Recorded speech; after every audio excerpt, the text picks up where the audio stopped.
Hello good morning. आज चाहिँ सदाको जस्तै आज पनि हामी सर अनि म भएर स्कुटी सिक्न आइरहेछौँ। आज स्कुटी सिकेको कति दिन? 6 दिन है, 6 दिन हो। 6 दिनमा चाहिँ मैले अलिअलि के हो जेपिटी चलाइरहेको छु। आज पनि म चलाउन गइरहेको छु। यहाँ चाहिँ हाम्रो ठुलो ग्राउन्ड छ,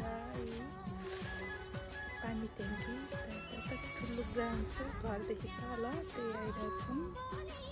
अब म चलाउँछु। पल्टाउनु चाहिँ मैले धेरै पटक पल्टाउँछु, तर पनि चलाउँछु।